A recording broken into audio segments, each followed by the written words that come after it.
আদেবারে আমরা না বগুড়ার থেকে যাচ্ছি বরিশাল, মধ্যে সীমান্তে বাড়ালো ফরিদপুর ভাঙ্গা মণিকুণ্ড না ভিডিও কর্ম। তো ভিডিও করতে করতে একজনের সাথে গল্প করে বললিনু, ওই এখন করছে এলে বলে সব বলে হাসিনের জায়গা, হাসিনের এলাকা।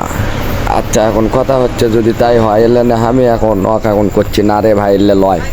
তা এখন ওই আমার সাথে তর্ক লাগছে, তাও আমি এখন করছি কিসের জন্য তর্ক লাগছে তুই এখন ভালো করে বুঝে এলে সব বেঞ্জির বেজি সাহেব কিনে লেছে।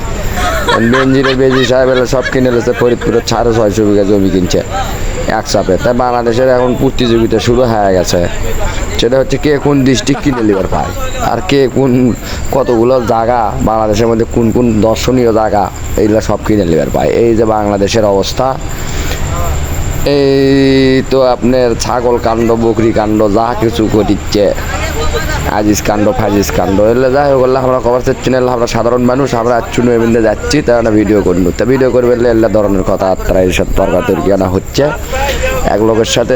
তাই সেই বিষয়টা আমরা না ঠিক কভার চাইলাম, তো কভার চেক করলাম না। তো যাই হোক আমরা সাধারণ মানুষ, এগুলো বিষয়ে আমাদের জানার দরকার নেই। আমাদের উদ্দেশ্য হচ্ছে যে ফরিদপুরের ভাঙ্গাটা একটু ভিডিও করা আর কি। তো এটুকুই আমরা যেটুকু পারলাম গাড়ির ভিতর থেকে ভিডিও করে দেখানোর চেষ্টা করলাম। আমরা তো ওইভাবে ভিডিও আমরা করতে পারিনি, এখানে অবশ্য দাঁড়ানোর কথা ছিল কিন্তু আমরা দাঁড়াতে পারিনি আর কি। দাঁড়ানোর কারণে আমরা গাড়ির ভেতর থেকেই যেটুকু পারছি ওইভাবে একটু ভিডিও করার জন্য চেষ্টা করছি। ইনশাল্লাহ